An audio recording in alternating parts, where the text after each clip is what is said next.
बोलो जयकारा बोल मेरे श्री गुरु महाराज की जय। सभी गुरुमुख प्रेमियों से सप्रेम जय सच्चिदानंद। महापुरुषों का जो हम गुरुमुख प्रेमियों को साथ मिला है, जो उनकी शरण मिली है, उनकी रहमतें गुरुमुख प्रेमियों के जीवन में रात और दिन बरस रही है। असीम कृपा श्री परमहंसों की गुरुमुख प्रेमियों पर हर पल जहाँ भी गुरुमुख प्रेमी रहते हैं उनके जीवन में सदैव बरसती रहती है। हमारे श्री पंचम पातशाही गुरु महाराज जी ने ये कोई गुप्त बात नहीं है, कोई रहस्य वाली बात नहीं है, लेकिन फिर भी बहुत से गुरुमुख प्रेमी अनजान हैं इस बात से, इस बात को न समझने के कारण से कि श्री पंचम पातशाही गुरु महाराज जी ने अपने समय में ऐसी ऐसी कृपा हर गुरुमुख के जीवन में भरपूर कर दी है कि गुरुमुख प्रेमी आज तक समझ भी नहीं पाए। बहुत से गुरुमुख प्रेमियों को लाभ मिला है, लेकिन बहुत से गुरुमुख प्रेमी आज भी अछूते हैं, लाभ से अभी अधूरे हैं। जरूरत है श्री परमहंसों से सच्चे दिल से जुड़ने की। आज जीवन में गुरुमुख प्रेमियों के, बल्कि पूरे विश्व में बड़ी जो परेशानी है,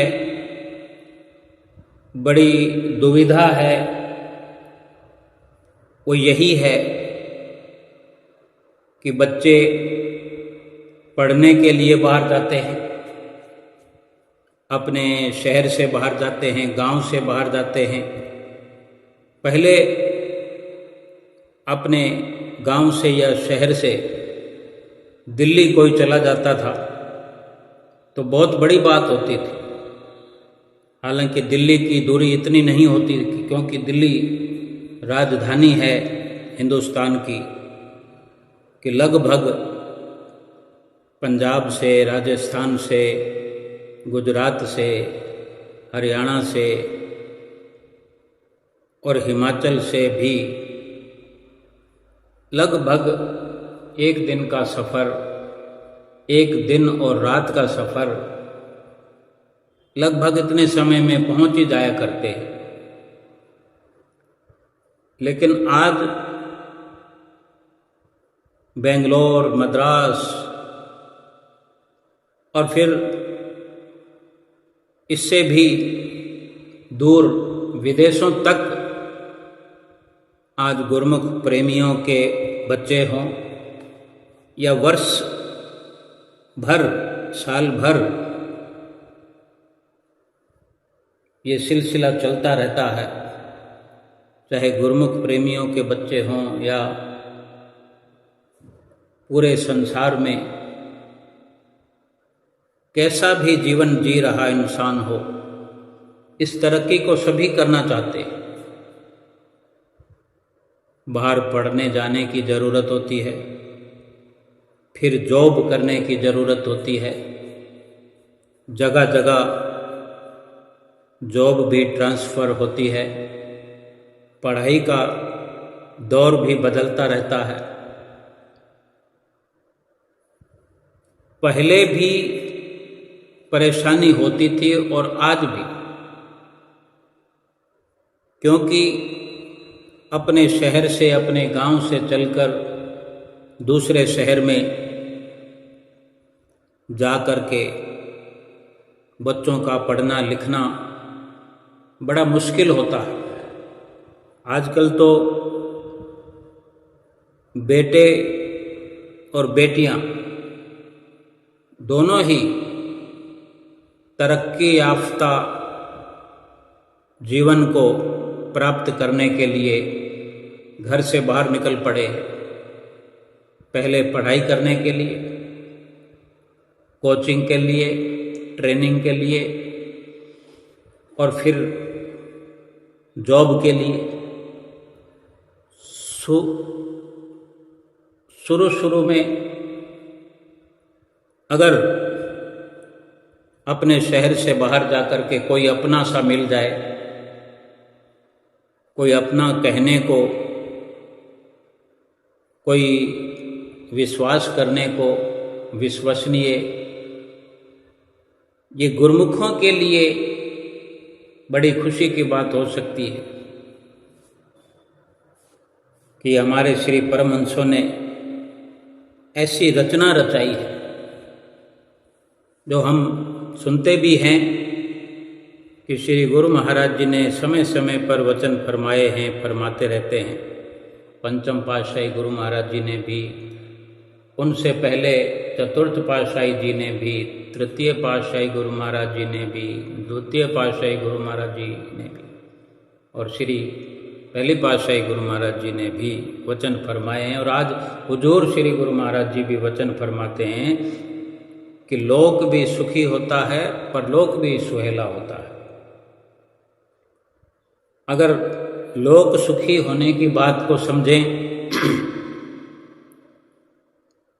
श्री गुरु महाराज जी की आज्ञा व मौज पर तो चलना पड़ेगा, उनके वचनों की पालना तो करनी पड़ेगी, उनको अपना बना के रहना ही पड़ेगा, उनको अपना समझना पड़ेगा। फिर देखो लाभ इस लोक में भी और परलोक के लाभ भी इसी लोक में देखने को मिलेंगे। ये तरक्की याफ्ता जीवन के लिए हम अगर विचार करें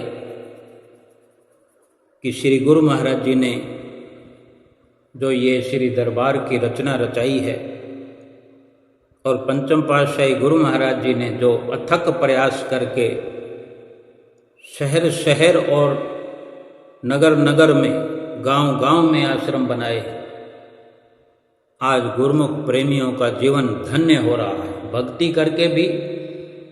और आज इस अवसर को देखते हुए, इस वक्त को देखते हुए, ये वक्त की मांग है कि गुरुमुख प्रेमी जब अपने बच्चों को बाहर पढ़ने के लिए भेजते हैं, इसी देश की बात करते हैं, भारत का, भारत में पहले तो इसी प्रकार से विचार करते हैं कि अगर कोई जयपुर से बंबई जाना पड़े, बेंगलोर जाना पड़े, कितना दूर है। और इतनी दूर अगर कोई बच्चा पहले घर से बाहर रहा नहीं है, घर से बाहर का वातावरण नहीं समझा है, नहीं परखा है, और वो जैसे तैसे बच्चा अपने किसी पीजी में,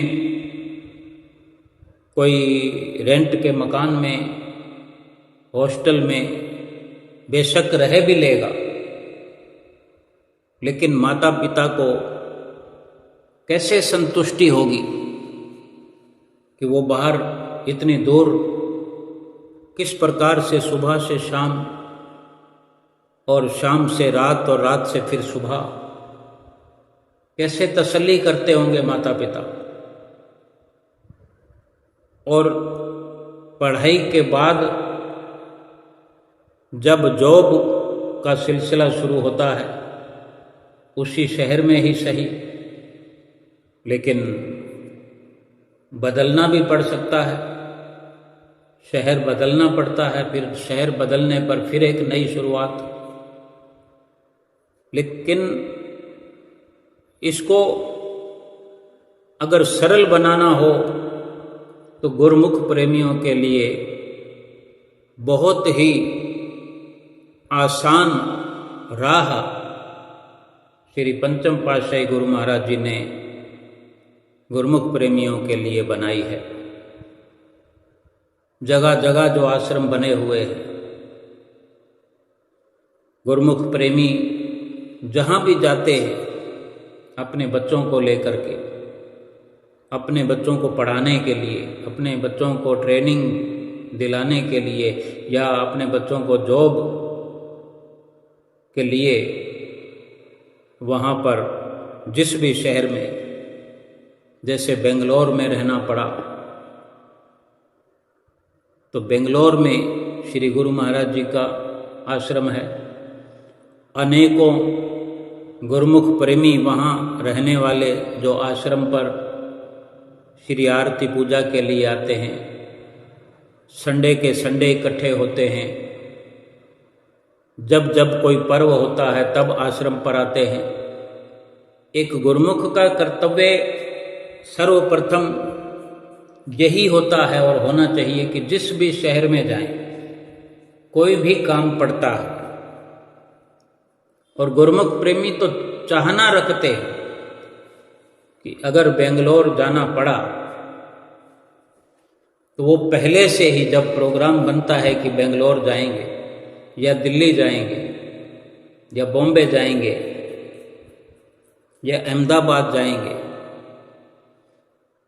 तो पहले से सोच लेते हैं कि वहाँ हमारे श्री गुरु महाराज जी का आश्रम तो होगा ही होगा। अकेले दिल्ली में ही सैकड़ों आश्रम श्री गुरु महाराज जी ने अपनी देख रेख में बनवा दिए। वहाँ जाकर के कोई भी गुरुमुख प्रेमी आश्रम का पता ठिकाना मालूम करके वहाँ जाएगा, सर्वप्रथम श्री परमहंसों को माथा टेकेगा, आशीर्वाद प्राप्त करेगा। वहाँ रहने वाले महात्मा जन, बाई जन, उनसे संपर्क करेगा, वहाँ आरती पूजा करेगा। उसके पश्चात अपने काम के लिए वहाँ से रवाना होंगे। कुछ भी पूछना हो, कुछ भी गाइडेंस की ज़रूरत हो, सलाह की ज़रूरत हो, तो वहाँ महात्मा जन, बाई जन बड़ी सुखद पूर्वक गुरुमुख प्रेमियों को सलाह देते हैं। वहाँ आने वाले गुरुमुख प्रेमी कई प्रकार से मदद करते हैं, रास्ता दिखाते हैं, रहने की जगह जिसका गुरुमुख प्रेमी जो वहाँ नया है चुनाव न कर सके, तो वहाँ के गुरुमुख प्रेमी ठीक ठीक सलाह देकर गुरुमुखों का हौसला बढ़ाते हैं कि आप इस प्रकार से अपने बेटे को यहाँ रहने के लिए जगह ले लीजिए, कुटिया पास में है, आश्रम पास में है, और बच्चे भी संस्कारी हों। कोई कमी पेशी हो तो बाहर रहकर बच्चे और भी ज़्यादा संस्कारी हो जाते हैं कि सुबह सवेरे, सुबह शाम जो अपना ऑफिस का कार्य या पढ़ाई का कार्य शुरू होने से पहले कुटिया पर मत्था टेकने जाते हैं, महापुरुषों के दर्शन करते हैं, संतों के दर्शन करते हैं, चरणामृत पान करते हैं, प्रसाद ग्रहण करते हैं, आरती पूजा का लाभ उठाते हैं। इसके बाद शुद्ध भावना से अपने पढ़ाई के लिए जाना हो या अपने ऑफिस में जॉब के लिए जाना हो, मन शीतल शांत हो जाता है। फिर जब शाम को लौट कर आते हैं, चाहे जॉब से या स्कूल कॉलेज से, ट्यूशन से, आकर के सर्वप्रथम कुटिया पर, आश्रम पर माथा टेकते हैं, श्री परमहंसों से आशीर्वाद प्राप्त करते हैं, महात्मा जन, बाई जन से आशीर्वाद लेते हैं। जय सच्चिदानंद चरणा वंदना उच्चारण मुख से रोज का रोज होता है, कई कई बार होता है। वहाँ अनेक गुरुमुख प्रेमी जो माताएं बहनें भी वहाँ पर श्री आरती पूजा के लिए, सत्संग के लिए उपस्थित होती हैं, तो वे भी बड़ा स्नेह ऐसे बच्चों से सभी गुरुमुख प्रेमी रखते हैं कि ये बाहर से दूसरे शहर से आए हैं और हमारे श्री गुरु महाराज जी के बच्चे हैं, गुरुमुख भाई हैं। और इस व्यवस्था में वो गुरुमुख प्रेमी जो अपने बच्चों को वहाँ छोड़कर जाते हैं, आश्रम वाले महात्मा जन, बाई जन और वहाँ के गुरुमुख प्रेमियों के भरोसे इतना दिलासा वो देते हैं कि भगत जी आप जाओ, आप चिंता मत करो, हम ध्यान रखेंगे आपके बच्चों का। ये सब क्या है? ये श्री परमहंसों की, ये श्री पंचम पातशाही गुरु महाराज जी की असीम असीम कृपा है। किस रूप में फलीभूत हो रही है। अब हम जितना अपने श्री परमहंसों से हार्दिक प्रेम करते होंगे, जितना उनके वचनों की पालना करते होंगे, जितनी उनकी आज्ञा मानते होंगे, उससे कहीं बढ़ चढ़ करके लाभ इस तरह के कई प्रकार से हमें मिल जाते हैं, मिलते हैं। अनेक गुरुमुख प्रेमी अनुभव कर रहे होंगे।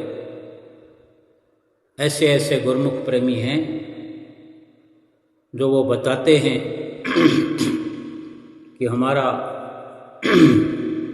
बेटा गया, एक गुरुमुख प्रेमी भगत जी हैं, उन्होंने बताया कि एक बार काफ़ी साल पहले की बात है, कोई 15 साल पहले की, कि हमारा बेटा ट्रेनिंग के लिए दिल्ली गया, जिसको कि मैं छोड़ करके आया, वो भगत जी बता रहे थे।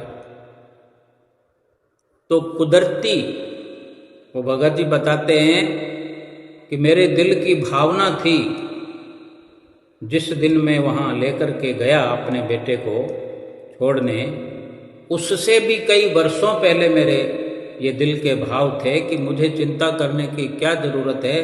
कभी मेरे बच्चों को इस प्रकार की अगर दूसरे शहर में जाने की ज़रूरत पड़ेगी, ये तो नहीं पता कि कौन से शहर में जाना पड़ेगा, लेकिन वो भगत जी बताते हैं कि कहीं भी जाना पड़े, मेरे मन में ये भाव था कि कहीं भी जाना पड़ेगा, सब जगह मेरे श्री गुरु महाराज जी हाजिर हजूर वहाँ पर मौजूद होंगे, मुझे चिंता करने की ज़रूरत नहीं है।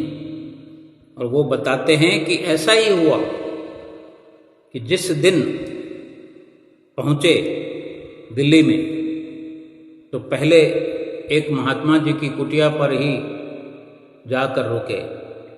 रेलवे स्टेशन से सीधे अपने रहबर महात्मा जी की कुटिया पर। फिर जब महात्मा जी, जबकि वो महात्मा जी कुटिया पर नहीं थे, कहीं और थे, पंजाब में थे, लेकिन उनसे संपर्क करने पर पता लगा कि कुटिया से 4-5 मकान छोड़कर फलां भगत जी का घर है, उनसे चाबी लेकर आप कुटिया खोल करके किचन में दूध नहीं होगा, आप दूध ले आना, वहाँ चाय वगैरह बना के पीना आराम से, और खाना वाना बाहर खा लेना। इतना क्या कम है कि एक रहने का ठिकाना जिसमें गुरुमुख प्रेमी संतुष्ट हो जाया करते हैं कि मुझे मेरे श्री गुरु महाराज जी का घर मिल गया। ऐसा नहीं है कि जिनको ऐसी व्यवस्था नहीं मिलती वो सफल नहीं होते, लेकिन एक हार्दिक संतुष्टि, दिल का सुकून, जिससे बढ़कर इस दुनिया में कुछ भी नहीं है। लाखों करोड़ों अरबों की दौलत पड़ी हो और दिल में सुकून ना हो, अपनापन ना हो, सब कुछ बेकार है। वो बताते हैं कि फिर वो अपने बेटे को लेकर जहाँ ट्रेनिंग के लिए जाना था, वहाँ पर अपॉइंटमेंट जो ट्रेनिंग के लिए शुरुआत थी वो अच्छे से हो गई, अपॉइंट कर लिया गया और शनिवार था और सोमवार से जाना था। तो उसी इलाके में ही फिर रहने में फ़ायदा था, क्योंकि जो रहबर की कुटिया थी वहाँ जहाँ रुके वो बहुत दूर थी, 1 घंटा लगता। तो भगत जी वो बताते हैं कि इतने दूर से क्या दूर थे, जब चप्पे चप्पे पर हमारे श्री परमहंस दयाल जी महाराज जी ने, जो पंचम पातशाही गुरु महाराज जी ने श्री परमहंसों की मौज के अनुसार ऐसी सुव्यवस्था गुरुमुख प्रेमियों के लिए कर दी है, तो क्यों ना ऑफिस के आसपास ही जहाँ कोई आश्रम हो ढूंढा जाए। तो वहीं ऑफिस के पास ही गलियों में प्रवेश कर गए भगत जी अपने बेटे को लेकर, एक साथ में मित्र था। तो गली में जैसे प्रवेश किया, 1 फरलांग की दूरी थी, मुश्किल से 5 मिनट का 6 मिनट का पैदल रास्ता था।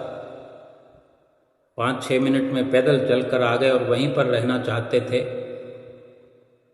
बस ये तलाश थी कि कोई आश्रम मिल जाए वहाँ पर मकान के पास। तो कोई मकान देख रहे थे, पीजी देख रहे थे, ऊपर मुंह करके कोई नंबर लिखा था। तो वो जो साथ में मित्र था भगत जी का, वो पीछे सिर घुमा के देख रहा था। तो उसने, वो ज़्यादा तो नहीं मानता था लेकिन आनंदपुर गया हुआ था और श्री गुरु महाराज जी के बारे में जानता था, भगत जी को भी जानता था कि ये अनन्य प्रेमी हैं। जैसे सिर घुमाया तो भगत जी से कहता कि देखो भगत जी पीछे देखो, श्री परमहंस अद्वैत मत कुटिया है ये। तो भगत जी ने पीछे मुड़कर देखा तो वो पीजी का नंबर संबर देखना छोड़ दिया, कुटिया की तरफ मुंह किया तो कुटिया के अंदर चले गए और देखा, कुटिया में जाने लगे तो वहाँ कीर्तन हो रहा था। बुधवार का दिन था, शाम का कीर्तन हो रहा था। तो सोचा कि अभी नहीं खलल डालते, थोड़ी देर बाद मत्था आकर टेकेंगे, पहले इस गली में कुछ देख आते हैं। क्योंकि अब तसल्ली हो गई कि कुटिया इस गली में है, तो आसपास वाले पीजी जहाँ कोई रेंट का कमरा मकान है वो देख लेते हैं। और ये जो कुटिया के सामने है ये तो है ही, इसका पता तो कुटिया वालों से पूछ लेंगे, भाई जी से पूछ लेंगे। तो गली में जा कर के सारा हिसाब किताब पूछ लिया, कैसे कितना किराया होता है, किस प्रकार से कमरा लेना होता है, एडवांस देना होता है, कहाँ पर खाना खाना होता है, सब कुछ देख लिया। सारा हिसाब किताब करके और फिर लगभग 1 घंटे 1.5 घंटे बाद वापस वहीं कुटिया पर आ रहे थे। तो रास्ते में भक्तानियाँ हाथों में प्रसाद लेकर के घरों को जा रही थी। हाथों में दोना और दोने में 1-1 समोसा और साथ में कुछ प्रसाद था। तो वो भगत जी के मित्र कहते हैं कि चलो भाई अपने भी कुटिया पर चल के समोसे खाते हैं। और जब कुटिया में प्रवेश किया तो संगत तो सब जा चुकी थी, कुटिया पर बहन जी बैठे हुए थे। उनको जा कर के अपना परिचय दिया कि ऐसे ऐसे हम श्री दरबार से जुड़े हुए हैं, बहुत पुराने जुड़े हुए हैं, और अच्छे से जानकारी दी। वो भगत जी साल में 3-4 बार आनंदपुर जाया करते थे और सौभाग्य से जो वो बहन जी रहते थे उनके चाचा को, एक और चाचा को वो भगत जी जानते थे। उन्होंने कहा कि हम आपके अंकल को जानते हैं जो आनंदपुर में रहते हैं, बहुत वर्षों से जानते हैं। बहुत कुछ ऐसी बातें निकल आई श्री गुरु महाराज जी की कृपा से। वो बहन जी गदगद प्रसन्न हो करके चाय नाश्ता करवाया और फिर जो सामने पीजी देखा था उनके बारे में भी उन्होंने बताया कि ये हमारे कुटिया पर आने वाले बहन जी हैं। मैं पूछ के बता देती हूँ कि कोई कमरा खाली है, तो पूछ के बताया कि कमरा खाली है। तो फिर निसंकोच पास में ही उनका घर था, वहाँ चले गए। फिर उन्होंने भी चाय पिलाई और बड़ी तसल्ली की कि भगत जी चिंता मत करो, आपके बेटे का हम ध्यान रखेंगे। तो वो कमरा वो ले लिया, खाना खाने की भी व्यवस्था हो गई। वो पीजी वाली जो बहन जी थी उसी की बहन का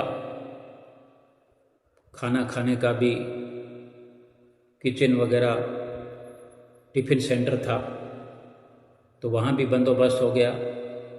भाव कहने का कि वो भगत जी इतने संतुष्ट हुए कि हमारा बेटा जब पीजी से बाहर निकलेगा तो सामने श्री गुरु महाराज जी की कुटिया है, सीधा मत्था टेकने जाएगा।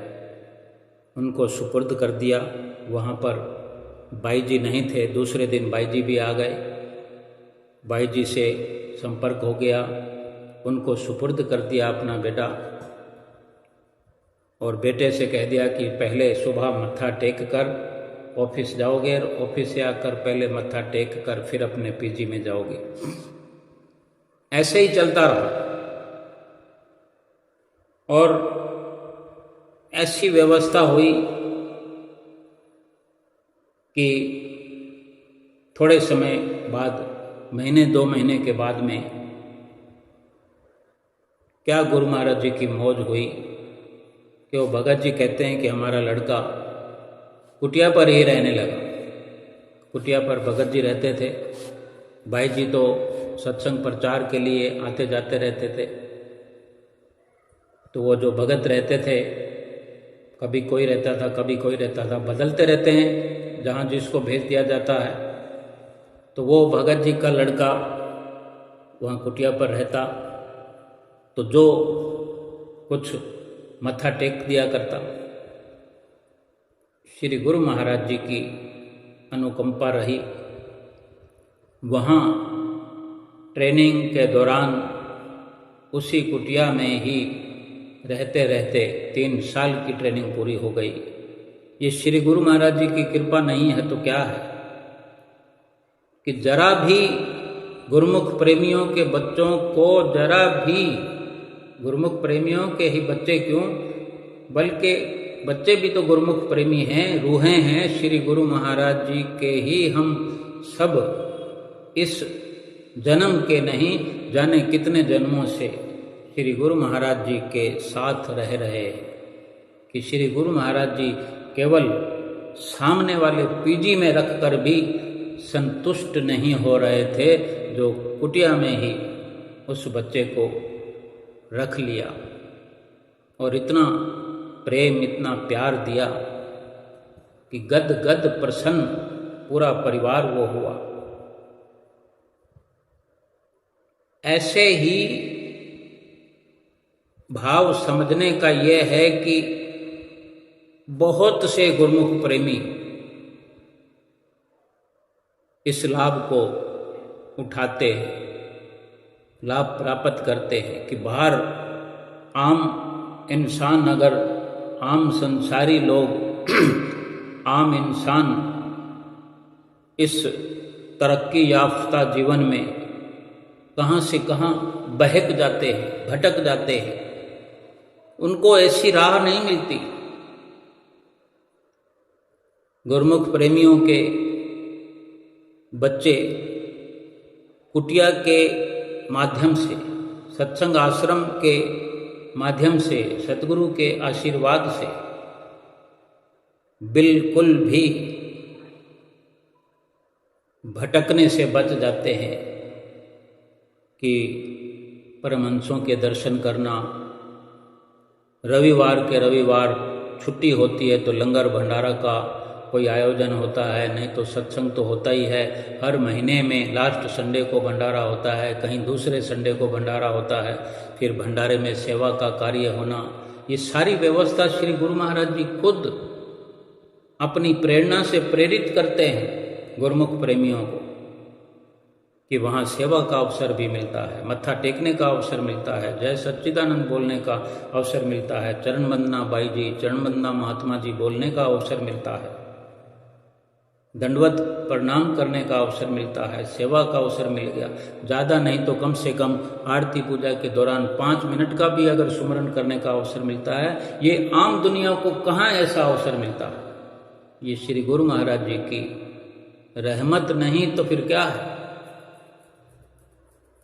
और जब जब कोई पर्व होता है, जन्मदिन है श्री गुरु महाराज जी का, केक कटते हैं, फिर एक दूसरे को बुलाना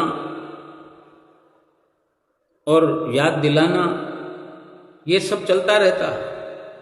जिसको रोज कुटिया पर जाना है उसको कुछ याद दिलाने की ज़रूरत नहीं, वो अपनी तैयारी पहले से करते हैं कि आज मुझे ऑफिस से थोड़ा जल्दी आना है, या फिर रविवार को कोई प्रोग्राम रखा गया है तो पूरा दिन रविवार का कुटिया पर पड़े रहना। सुबह से ही कितनी प्रकार की सेवा होती है कुटिया पे। अगर बच्चे सेवा करते हैं, इस प्रकार सारा दिन कुटिया में व्यतीत करते हैं, क्या उनके ये संस्कार आगे चलकर फलीभूत नहीं होंगे। अपने घर में भी ऐसा अवसर शायद ना मिले, जो घर से बाहर दूसरे शहर में जाने पर श्री गुरु महाराज जी की इतनी कृपा होती है। और ऐसे अवसरों में टीवी देखना बंद, इधर उधर बाजारों में भटकना बंद। जिसको परमहंसों का साथ मिलेगा वो बेकार की दौड़ धूप से बच जाएगा, विषय विकारों से बच जाएगा। भाव ये भी कहने का है कि जो श्री परमहंसों पर विश्वास रखता है, जो केवल अपने परमहंसों की आस रखता है, बार बार वचन फरमाते हैं ना कि अगर आप सब ओट आश्रय छोड़कर श्री परमहंसों के बनाए हुए वचनों की पालना करोगे तो इस लोक में भी तुम्हारे साथ हैं और परलोक में भी तुम्हारे साथ हैं। तो इस लोक का ही तो ये काम है, और इस लोक का ही ये सुखी होना दर्शाता है कि अगर किसी गुरुमुख परिवार का बेटा या बेटी अपने जीवन की तरक्की की ये बुनियाद मजबूत कर रहा है, माता पिता को खुशी हो रही है, तो ये इस लोक की खुशी, ये लोक का सुख तो हुआ।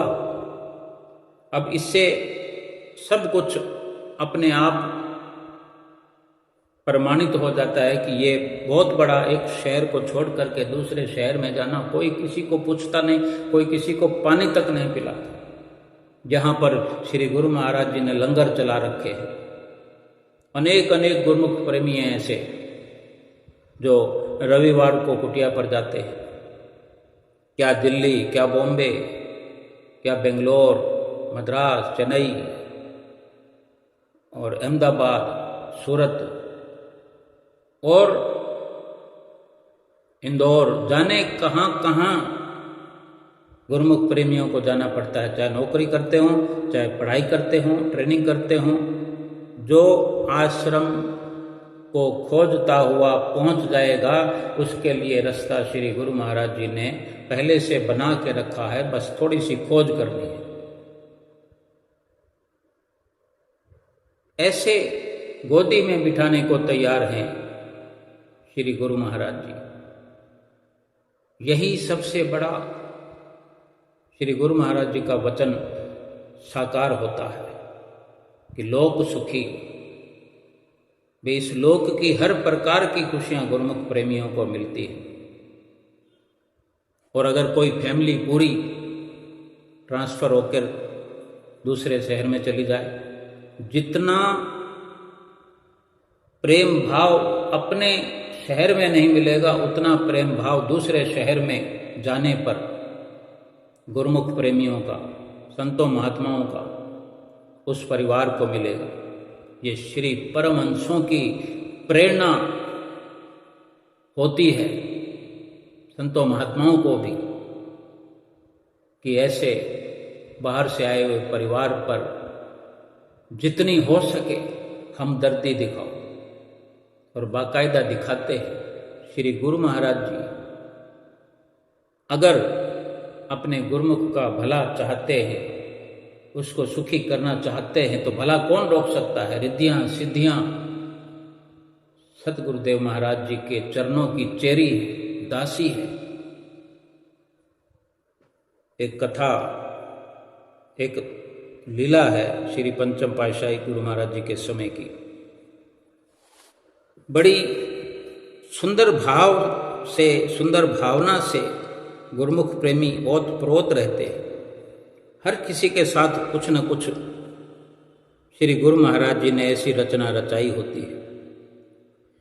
एक बार एक प्रेमी परिवार श्री चरणों में मत्था टेकने आया, दर्शन करने आया, और मत्था टेका तो भक्तानी ने, उस परिवार में जो भक्तानी थी, भक्तानी ने विनती की, प्रभु अब भगत जी की जॉब हिंदुस्तान से न्यूयॉर्क ट्रांसफ़र हो गई है, यानी भगत जी का ट्रांसफ़र हो गया है, हमें न्यूयॉर्क जाना पड़ेगा, और हमारे पास अब वहाँ जाने के अलावा कोई रास्ता नहीं है, क्यों हर कोई अपनी जॉब से बंधा होता है। अब अगर वहाँ पर श्री गुरु महाराज जी ने न्यूयॉर्क में आश्रम पहले से ही बनवा रखा है, ये तो गुरु महाराज जी जानते हैं ना कि गुरुमुख प्रेमी कोई यहाँ से हिंदुस्तान से न्यूयॉर्क जा रहा है, वहाँ पहले ही श्री परमहंस दयाल महाराज जी सभी परमहंसों के साथ विराजमान हैं। तो वो विनती कर रहे हैं कि स्वामी जी अब हमें तो जाना पड़ेगा, पूरा परिवार वहीं शिफ्ट हो जाएंगे हम, लेकिन पहली बार जा रहे हैं और वहाँ के किसी आश्रम का कोई पता नहीं है, लेकिन आप हमारे अंग संग रहना। इतना ही भक्तानी ने कहा, और ये भी कहती है कि स्वामी जी यहाँ तो आश्रम पे आने जाने की आदत सी बनी हुई है, और वहाँ के आश्रम का कुछ पता नहीं है। तो इतना चिंतित देखकर श्री गुरु महाराज जी ने, पंचम पातशाही जी ने फरमाया कि खुशी खुशी जाओ। गुरु महाराज जी उस भक्तानी से कह रहे हैं, उसकी चिंता का समाधान कर रहे हैं कि खुशी खुशी जाओ, सब काम अपने आप हो जाएंगे। वहीं उसको, भक्तानी को ऐसे लगा कि सब कुछ ठीक हो गया, सारी चिंता मिट गई। उसी वक्त हुआ कुछ भी नहीं, लेकिन एक तसल्ली हो गई कि मेरे प्रभु मुझसे कह रहे हैं, बस सब कुछ ठीक हो गया। ये सब अपने विश्वास की बात है। और वहाँ से चले गए। तो वहाँ पहुँच गए न्यूयॉर्क में, और वहाँ जाकर रहने लगा परिवार। फिर कुछ दिनों बाद 20 सितंबर श्री पंचम पातशाही गुरु महाराज जी का जन्मदिन, जो हम गुरुमुख प्रेमी मनाया करते हैं, 20 सितंबर का पर्व जो है, अवतरण दिवस आने वाला था। तो श्री गुरु महाराज जी को याद कर उसको याद आई कि ये महीना, और ये भी केवल उस भक्तानी की बात नहीं है, हम सब गुरुमुख प्रेमी 20 सितंबर तो 20वें दिन आता है, लेकिन हम तो सितंबर के पहले दिन से ही, बल्कि उससे पहले ही, नहीं तो सितंबर की शुरुआत के साथ तो ये जुड़ जाता है। और आजकल तो आम हो गया है कि कुटियाओं पर ये भजन चलने लगता है कि आने वाला है, आने वाला है, हारा वाले का जन्मदिन आने वाला है, 20 सितंबर आने वाला है। अनेकों भजन ऐसे बोलने लगते हैं, बच्चा बच्चा इसको अपनी जुबान पे रट्टा लगा रहा होता है, गा रहा होता है, गुनगुना रहा होता है। भक्तानियाँ, बहनें, भगत महात्मा जन क्या, भाई जन क्या, आने वाला है, आने वाला है। अभी अगस्त है, फिर सितंबर है। सितंबर के महीने में तो ये सब एक केवल भारतवर्ष में नहीं, इस देश में नहीं, विदेशों में, या यूँ भी कहें कि संसार में, क्योंकि कोई दुबई में भी कोई गुरुमुख प्रेमियों से वो देश जो है अछूता नहीं। दुबई में भी भरे पड़े हैं गुरुमुख प्रेमी। गुरु महाराज जी भी जाते हैं, पाकिस्तान में जाते हैं, कराची में जाते हैं, सिंध में जाते हैं, कितने देशों में तो हम खुद सुनते हैं समय समय पर। आज गुरु महाराज जी न्यूयॉर्क में गए हैं, ऑस्ट्रेलिया में गए हैं, जकार्ता में गए हैं, वहाँ गए, वहाँ गए। अब वो भक्तानी जो उसको याद आया कि ये महीना सितंबर का है, 20 सितंबर आने वाला है, अब कहाँ जाएंगे, कैसे गुरु महाराज जी का जन्मदिन मनाएंगे, तो आंखों में आंसू आ गए। भक्तानी की आंखों से आंसू टप टप करने लगे। ये प्रेम है, अपने प्रीतम से अथाह प्रेम जो करते हैं। भले लाखों करोड़ों की दौलत पड़ी हो, रुतबा हो, पद हो, वैभव हो, बड़ी मिल्कियत हो, जायदाद हो, प्रभु से प्रेम नहीं है तो फिर क्या है। अति सुंदर कुलीन चतुर मुख ज्ञानी धनवंत, मृतक कहिए नानका जय प्रीत नहीं भगवंत। भगवान से अगर प्रीत नहीं है तो फिर सब चीजों का क्या फायदा है। तो उसी प्रेम के वशीभूत होकर आंखों से आंसू बरसा रहे हैं और सोच रहे हैं कि आज तक मुझे श्री गुरु महाराज जी का बर्थडे मनाने का सुनहरा मौका आश्रम पे ही मिला है, लेकिन क्या इस बार मुझे घर पर रहकर ही श्री गुरु महाराज जी का बर्थडे मनाना पड़ेगा। फिर वो श्री गुरु महाराज जी के उसको वचन याद आए कि यहाँ आने से पहले श्री गुरु महाराज जी ने फरमाया था कि सब अपने आप हो जाएगा। आज अगर आश्रम का कोई एड्रेस होता तो हम वहाँ पर जाकर बर्थडे मनाते, जन्मदिन मनाते पंचम पातशाही गुरु महाराज जी का। इन्हीं विचारों में खोई हुई भक्तानी अपने ऑफिस पहुँच गई। अब वो भी ऑफिस पहुँची और अपने टेबल पर एक निमंत्रण पत्र को देखती है। अपने टेबल पर पड़ा हुआ निमंत्रण पत्र खोलकर देखती और चौंक जाती है। निमंत्रण पत्र को देखकर ही चौंक जाती है और फिर उसे खोलकर जल्दी जल्दी पढ़ने लगती है। पढ़ते पढ़ते उसकी आंखों से फिर आंसू आने लगते हैं। पहले घर से रो रो कर आई है सतगुरु के प्यार में, फिर ऑफिस में आकर के फिर उसको आंखों से आंसू बहाने नहीं पड़े, अपने आप आंसू बह रहे हैं। क्यों कि ये कोई साधारण निमंत्रण पत्र नहीं था, बल्कि ये पत्र वहीं से आया था जिसका वो बेसब्री से इंतजार कर रही थी भक्तानी, जहाँ जाना चाहती थी। उस पत्र पर आश्रम का पता लिखा हुआ था, कार्यक्रम के बारे में सूचना देने के साथ ये भी लिखा था कि हमारा एक भगत आएगा, आपको समय से वो आश्रम पर ले जाएगा, आपको कुछ करने की जरूरत नहीं। भक्तानी की खुशी की कोई सीमा नहीं रही। अब मनो अभिलाषा पूरी होने वाली थी। किसी काम में उसका मन न लगे कि कब वो घड़ी आए, 20 सितंबर आए। और फिर वो घड़ी आई। शाम को जब घर पहुंची तो जल्दी से सारा परिवार रेडी हो गया, तैयार होके बैठ गए और निश्चित समय पर एक भगत जी कार लेकर उनके घर के आगे कार आकर रोक दी और वो सब कुछ ही जैसे कोई प्लानिंग से हुआ हो। और वो भी देखो गुरुमुख परिवार पूरा विश्वास से तैयार होके बैठा हुआ है, जैसे उन्हें पक्का यकीन था कि वो भगत जी आएंगे, तो तैयार है होके बैठे और सब कुछ ठीक ठाक से सब कार में बैठे और थोड़ी देर में आश्रम पहुंच गए। वहाँ पर जाकर क्या देखते हैं, आश्रम पर बहुत संगत आई हुई थी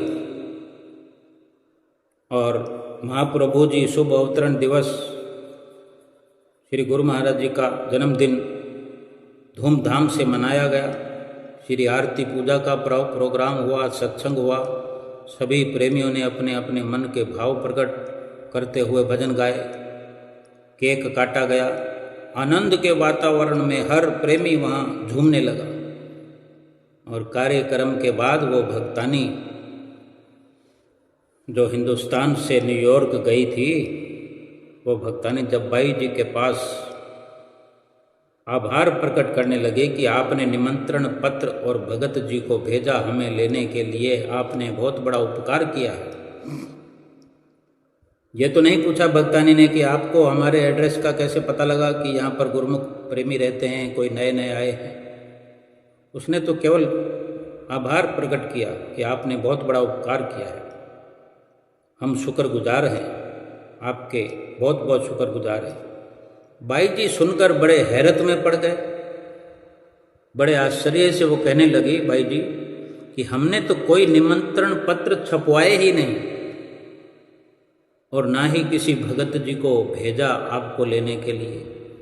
कौन से भगत आपको लेने आए, कौन से भगत आपको लेकर आए हैं? देखो जहाँ कोई है वो भगत। अब बारी थी भगतानी के चौंकने की, पर चौंकते चौंकते फिर उसे समझते हुए देर भी नहीं लगी और समझ गई कि ये मेरे श्री गुरु महाराज जी ने अपने वचन अनुसार खुद आकर भगत का वेश धारण करके कार की ड्राइविंग करते हुए उस परिवार को आश्रम का रास्ता दिखाया है, अपने हैप्पी बर्थडे पर बुलाया है। श्री गुरु महाराज जी की असीम कृपा को याद करके वो नतमस्तक हो गई और स्वामी जी की कृपा के पात्र बनने की खुशी में फिर आंसू बहाने लगी। आंसू बहा बहा के कितना मन निर्मल हो गया, मन गदगद प्रसन्न हो गया। सचमुच कितने दयालु हैं, कितने कृपालु हैं हमारे श्री परमहंस जी कि जैसी संगत के लिए, हम जैसों की संगत करने के लिए, हमें साथ रखने के लिए, हमारे साथ रहने के लिए, हमें सच्चा रास्ता दिखाने के लिए कहाँ कहाँ पहुँच जाते हैं, क्या क्या रूप धारण करते हैं, अपने सुकोमल तन पर कष्ट उठाते हैं। हम केवल सोचते होंगे कि श्री गुरु महाराज जी वहाँ श्री आनंदपुर में हैं, श्री गुरु महाराज जी श्री प्रयाग धाम चले गए हैं, श्री गुरु महाराज जी बम्बई गए हुए हैं, श्री गुरु महाराज जी बेंगलोर गए हुए हैं, श्री गुरु महाराज जी कनाडा गए हैं, अटलांटा गए हैं, जकार्ता गए हैं, ऑस्ट्रेलिया गए हैं या न्यूयॉर्क गए हैं, दुबई गए हैं, पाकिस्तान गए हैं। लेकिन ये हमारा समझने का भाव है। गुरु महाराज जी कहाँ नहीं है, ये उक्ति जो हम बचपन से सुन रहे हैं कि कण कण में भगवान है, तो हमारे श्री गुरु महाराज जी श्री सद्गुरुदेव भगवान भी कण कण में है। देश में भी हैं, विदेश में भी हैं, एक एक ही इंसान की रग रग में है, रोम रोम में है बसे हुए। बस हमारा भाव होना चाहिए। जैसे फरमाते हैं, जाकी रही भावना जैसी, तिन प्रभु देखी मूरत तैसी। हमारा भाव अच्छा है तो फिर किसी जमाने की खुशी की तलाश करने की ज़रूरत नहीं होगी। बस जो श्री गुरु महाराज जिस हाल में रखते हैं वही खुशी है। न खुशी अच्छी है न मलाल अच्छा है, जिस हाल में मेरे सतगुरु रखें वही हाल अच्छा है। हमारे श्री पंचम पातशाही गुरु महाराज जी ने जो ये रचना रचाई है, गुरुमुख प्रेमियों को आज इस कलयुग के दौर में किसी प्रकार की चिंता फिक्र करने की जरूरत नहीं है। केवल श्री गुरु महाराज जी को अपना बनाना है, 5 नियम को रोज निभाना है, 2 घंटे भजन सुमरन श्रद्धा से भाव से हर हाल में करना है। बाकी सारे काम श्री गुरु महाराज जी करेंगे। हम चाहे देश छोड़कर दूसरे देश में चले जाएं, चाहे विदेश में चले जाएं, चाहे बच्चे हमारे कहीं पर चले जाएं, जॉब करने जाएं, पढ़ने जाएं, ट्रेनिंग करने जाएं, श्री गुरु महाराज जी के नियमों का पालन स्वयं भी करें, अपने बच्चों को भी कराएं और ये लोग सुखी करें, परलोक सुहेला करें। बोलो जयकारा बोल मेरे श्री गुरु महाराज की जय।